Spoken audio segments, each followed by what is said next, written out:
नमस्कार। कथा सखी में आज सुनिए भावना शेखर जी की लिखी कहानी मुआफी। 20 दिन पहले वृंदा से एक चूक हो गई जिसे बेहद मामूली समझा गया था, पर जैसे एक गलत मोड़ आपको सही पते पर पहुंचने से पहले दाएं बाएं खूब भटकाता है, कुछ वैसी ही भटकन उसे भी झेलनी पड़ी। हुआ यूं कि 40,000 रुपयों का एक चेक बेटी के नाम से भेजा गया। अकाउंट नंबर में एक अंक गलत चढ़ गया और चेक बैंक से निकल गया। पैसा अपने गंतव्य की बजाय किसी दूसरे शहर के दूसरे व्यक्ति के अकाउंट में चला गया। बैंक कर्मचारी की भी भूल थी कि अकाउंट नंबर के साथ खाता धारक के नाम पर उसने बिल्कुल ध्यान नहीं दिया। जब तक गलती का एहसास हुआ, धनराशि फंस चुकी थी और तकनीकी पेचीदगियों के चलते पिछले 20 दिन से वृंदा दंपत्ति हलकान हुए जा रहे थे। सुधीर 10 चक्कर लगा चुके थे, कभी यह आवेदन कभी वह फॉर्म। आज फिर बैंक में बुलाया गया है। उन्हें उसी दिशा में एक मित्र के यहाँ जाना था। सोचा बैंक होते हुए उधर निकल जाएंगे। वृंदा भी पति के साथ हो ली। बैंक अधिकारी ने आज निर्णय सुनाया, सर पैसा वापसी में 1 माह तक का समय लग सकता है, आप संयम रखकर प्रतीक्षा करें। 10-15 दिन बाद आकर स्टेटस पूछ सकते हैं। दोनों उठ खड़े हुए और प्रबंधक के चैम्बर से बाहर आए। एक तरुणी उनसे टकराते टकराते बची जो उसी दरवाजे से बैंक प्रबंधक के कमरे में घुसने जा रही थी। उस पर निगाह पड़ी। लगभग 5 फीट 6-7 इंच कद रहा होगा। लंबी छरहरी, सुबह की धूप सा निखरा निखरा रंग और अलसाई सी आंखें। निगाहों की भेजी इस तस्वीर पर दिमाग स्कैनिंग प्रक्रिया शुरू करता उससे पहले ही नौजवान लड़की वृंदा के कदमों में झुककर हेलो मिस बोली, फिर उससे लिपट गई। अक्सर शहर और देश के कोने में वृंदा की छात्राएं गाहे बगाहे उससे टकराती रहती हैं, पर अब यह कौन, वृंदा पहचानने में असमर्थ। मिस, मैं अनुप्रिया, आपकी स्टूडेंट। ओह अनुप्रिया, उसके चेहरे पर मुस्कान फैल गई। मिस, आप यहाँ कैसे? कोई समस्या है तो कहें, मैं इस बैंक में उप प्रबंधक हूँ। वृंदा को काले बादलों में चांदी की रेखा दिखी। वो कुछ कहती, इससे पहले अनुप्रिया साधिकार हाथ पकड़कर उसे अपने कांच से घिरे पारदर्शी चैम्बर में ले गई। सर आप भी आइए, आपको पहले मेरे साथ लेमन टी पीनी होगी, हमारे बैंक की स्पेशल चाय है। वृंदा यंत्रवत उसे ताकती रह गई। अभी भी अच्छी तरह उसे पहचान नहीं पा रही थी। या तो वह बहुत बदल गई थी या उसकी याददाश्त पर धूल जमी थी। अनुप्रिया, तुम किस बैच में थी? When did you graduate? Miss, Aastha और चारू के बैच में। शुभांगी श्वेतांगी जुड़वा बहनें भी मेरी क्लास में थीं। ओ यस, याद आया, तुम तो ग्रीन हाउस की कप्तान भी थी ना? यादों की परतें खुलने लगी। नहीं मिस, वाइस कप्तान थी, उसने सुधारा। इतने में चाय आ गई। वह प्याले बढ़ाने लगी। पर अनुप्रिया, तुम बहुत बदल गई हो, इसलिए पहचानने में दिक्कत हुई। वह खिलखिलाकर हंसी। जी मिस, सही कहा, मेरे वो लंबे बाल अब शॉर्ट हो गए हैं और मेरी हाइट जरूर आपको कंफ्यूज कर गई होगी। हाँ, तुम तो इतनी लंबी नहीं थी। वृंदा सचमुच अचंभे में थी, क्योंकि कद बढ़ने की भी एक उम्र होती है। मिस, स्कूल छूटते ही एक बार बहुत बीमार पड़ी, स्टेरॉइड्स लेने पड़े। उन जीवन रक्षक दवाओं के कुछ साइड इफेक्ट होते हैं, क्योंकि हार्मोन्स बाधित हो जाते हैं। शुक्र है मुझे पॉजिटिव इफेक्ट मिले और मेरी हाइट बढ़ गई। खैर, अब बताएं, आप बैंक क्यों आई थीं? वृंदा और उसकी स्टूडेंट की बेतकल्लुफ बातचीत को सुधीर तब से चाय की चुस्कियों के साथ खामोशी से सुन रहे थे। चाय खत्म होते ही उठ खड़े हुए। वृंदा भी उठने का उपक्रम करने लगी तो बोले, नहीं नहीं, तुम बैठो, मुझे एक काम याद आ गया। वे जानते हैं वृंदा अपनी छात्राओं से कितना जुड़ी हुई है। फिर किसी पूर्ववर्ती छात्रा का मिल जाना तो बेहद सुखद संयोग होता है। सुधीर चले गए और वृंदा वापस बैठ गई। अनुप्रिया, तुम्हें इतने अच्छे पद पर देखकर बेहद खुशी हो रही है। सचमुच वो उसे देख गौरवान्वित महसूस कर रही थी। मिस, यह सब आपके कारण है। उसके शब्द भी आदर में झुके जा रहे थे। बिल्कुल, हम टीचर्स तो क्रेडिट लेंगे ही। भाई, तुम लोग मेहनत करते हो, पर हमारे आशीर्वाद का भी तो कमाल है।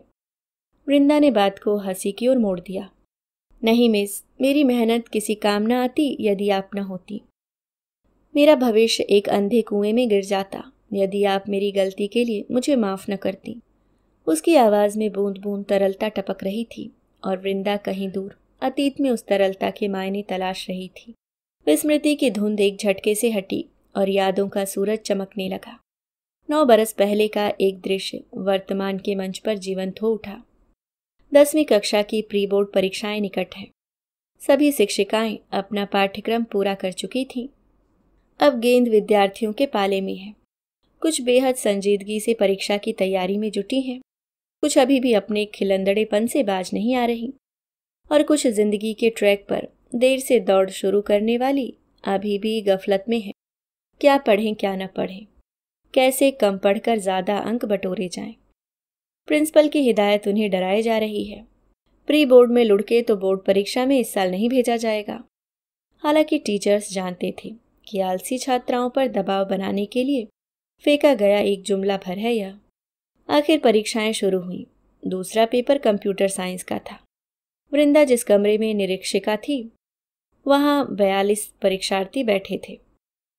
अपनी सहयोगी के साथ उसने उत्तर पुस्तिकाएं बांटी और प्रश्न पत्र बांटने से पहले स्पष्ट निर्देश दिए कि कोई नकल करने की कोशिश न करे, वरना सस्पेंड कर दिया जाएगा। और फिर बोर्ड परीक्षा में बैठने का तो सवाल ही नहीं उठता। शांति से परीक्षा चल रही थी। कमरा अपेक्षाकृत छोटा था, सो निरीक्षक की चहलकदमी कुछ मुश्किल थी। फिर भी दोनों इन्विजिलेटर्स बीच बीच में आगे से पीछे गश्त लगा रहे थे। लगभग 40 मिनट बाद वृंदा को दीवार से लगी पंक्ति में सबसे पीछे कोने में बैठी छात्रा की गतिविधि कुछ संदिग्ध लगी। वो लपक कर उधर गई। सारी छात्राएं लिखने में मगन थी। सबसे पीछे कोने की बेंच पर किसी का ध्यान नहीं गया। उस छात्रा से बिना कुछ कहे सुने वृंदा ने उसकी उत्तर पुस्तिका उठाई। बीच में से महीन लिखाई वाला एक कागज छिटक कर आ गिरा। उसने विद्युत गति से उसे उठाया और छात्रा को तेज निगाह से तरेरा। उसके माथे पर दिसंबर के महीने में पसीना चुहचुहा गया। वो थर-थर कांपती हुई खड़ी हो गई। वृंदा ने उसके कंधे पर दबाव देकर उसे जबरन बिठा दिया। लड़की टीचर की हथेली के सख्त दबाव की भाषा न समझ सकी। बहरहाल सकपकाकर बैठ गई। संयोग से वृंदा की सहयोगी कुछ मिनटों के लिए हॉल से बाहर गई थी। वह होती तो शायद उसे सख्ती से नियमों का पालन करना पड़ता। नियम ये थी कि छात्रा को भरे परीक्षा भवन से उठकर प्रिंसिपल के सामने लाया जाता। अभिभावक आते, शर्मिंदगी उठाते और संभवतः छात्रा को सीख देने के लिए उसे सस्पेंड किया जाता। स्टाफ रूम में उसके चीटर होने का चर्चा होता। कई शिक्षकों के बच्चे भी स्कूल में पढ़ते थे। उनके घर से बात स्कूल में आती और छात्रा का चरित्र हनन भी होता। नकल करने का दाग उसके स्कूल में बहुत बड़ा अपयश है। एक बार लग गया तो आमतौर पर लोग उस छात्रा को ऐसे ही याद करते, अमुक छात्रा। अच्छा, जिसने प्री बोर्ड में चीटिंग की थी, जो नकल करते पकड़ी गई थी। मानो परीक्षा की नकल न हुई, देश बेच देने का कोई सौदा हो गया। खैर, उस पल इतनी सारी बातों में से कुछ भी वृंदा के दिमाग में नहीं आया। न कोई विचारों की मापतौल, न कोई विमर्श। वो खुद एक चोर की तरह अनायास उसके कृत्य में शामिल हो गई थी। यदि एक भी छात्रा इस किस्से को भाप जाती तो एक्शन लेना अनिवार्य हो जाता। उसने खामोशी से उसकी उत्तर पुस्तिका नकल के कागज समेत जब्त की और हाथ में पकड़े अतिरिक्त खाली पेपर्स के नीचे लाकर टेबल पर रख दी। तुरंत एक नई उत्तर पुस्तिका उसे दी और बिना कुछ कहे नए सिरे से लिखने का इशारा किया। इतने में सहयोगी इन्विजिलेटर आ गई। दैवयोग से यह घटना उसकी अनुपस्थिति में घटी थी। वृंदा बहुत असहज महसूस कर रही थी। इस बार उसने सहयोगी को इशारा किया कि जरा वॉशरूम से आती हूँ। टेबल पर पड़ी शीट्स में से सावधानी पूर्वक नीचे से 1/4 शीट्स उठाकर हॉल से निकल आई। स्टाफ रूम आई तो देखा 2-4 शिक्षिकाएं अपने काम में तल्लीन बैठी हैं। उसने एहतियात से छात्रा की उत्तर पुस्तिका और नकल का कागज मोड़कर अपने बैग में डाला और चेन चढ़ा दी। फिर कूलर में से एक गिलास पानी निकालकर गटागट गटक गई। एक लंबी सांस खींची और परीक्षा रूम में वापस आ गई। प्री बोर्ड के 4 पेपर अभी बाकी थे। वृंदा उसे रोज आते जाते देखती। आंख मिलते ही वो नजरें झुका लेती। उसने उससे कोई बात नहीं की। अंतिम परीक्षा के बाद वह खुद मिलने आई, निगाहें झुकाकर। उसके मुंह से बस एक शब्द निकला, सॉरी। वृंदा उसके बुलाने पर स्टाफ रूम के बाहर आ गई थी। सॉरी सुनकर वह विचलित हुई, पर अगले पल उसे रुकने का इशारा किया और उल्टे पांव स्टाफ रूम में गई। कुछ सेकंड में एक कोरा कागज लेकर आई और उसकी ओर बढ़ाते हुए कहा, तुमने जो किया इस कागज पर लिखकर एक क्षमा पत्र तैयार करो। वो कातर निगाहों से अपनी टीचर को देखने लगी और तड़प कर बोली, मिस आप प्रिंसिपल को देंगी? मेरे पेरेंट्स को बुलाएंगी? वृंदा ने तटस्थ और कुछ निर्मोही स्वर में कहा, मुझ पर भरोसा है ना? यह पत्र मेरे पास रहेगा। And this incident should be a turning point in your life. यह घटना तुम्हारे जीवन में एक नया मोड़ लाने वाली हो। उसने ईमानदारी से वृंदा की बनाई तहरीर को लिपिबद्ध किया और कागज थमाकर चली गई। वह कागज अगले 2 सालों तक वृंदा के लॉकर के एक कोने में खामोशी से पड़ा रहा। वह अच्छी छात्रा थी, फिर भी क्यों उसने नकल की कोशिश की, वृंदा न जान सकी। कंप्यूटर जैसा तकनीकी विषय कई बार योग्य छात्रों के लिए भी दुरूह होता है, शायद इसलिए। बहरहाल 11वीं में उसने कॉमर्स विषय चुना और 12वीं में वह स्कूल छात्र संघ में संयुक्त सचिव चुनी गई। इस दौरान उसके व्यक्तित्व का सर्वांगीण विकास हुआ। मंच पर बोलने के कई मौके मिले। स्कूल की 6 प्रतिनिधि छात्राओं में से एक होने का तमगा उसके सीने पर जगमगाता देख वृंदा को विचित्र संतोष मिलता। फिर साल दर साल गुजर गए। उसे याद भी नहीं था उस लड़की का नाम। आज अनुप्रिया ने याद दिलाया।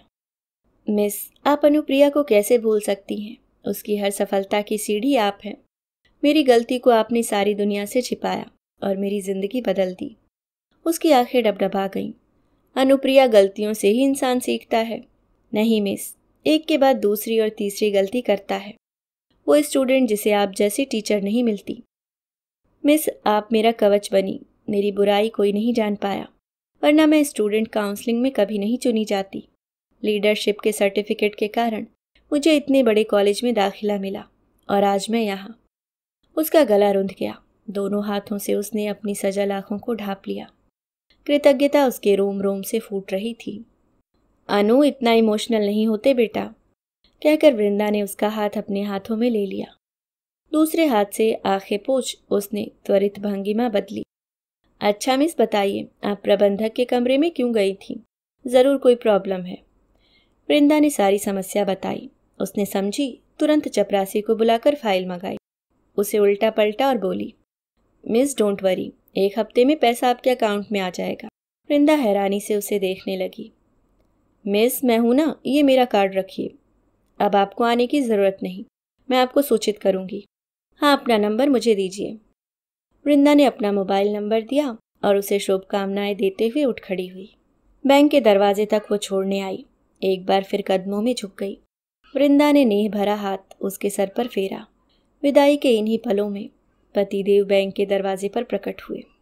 चलिए चलिए, कहते हुए वह बाहर आ गई। गाड़ी में उसे मौन बैठी देख सुधीर बोले, क्या बात है, एकदम चुप हो? एक पेड़ लगाकर भूल गई थी। धूप में चलते चलते छाया में बैठ गई। अभी अभी पता लगा यह वही पेड़ है जो मजबूत डालियों वाला दरख्त बन चुका है। एक सम्मोहन में आबद्ध वृंदा बड़बड़ाए जा रही थी, अनुप्रिया गॉड ब्लेस यू। अब की बंद आंखों से उसके होठ बुदबुदाए। ओह, तुम और तुम्हारे स्टूडेंट्स, कहकर पति मुस्कुरा उठा। अभी आप सुन रहे थे भावना शेखर जी की लिखी कहानी मुआफी।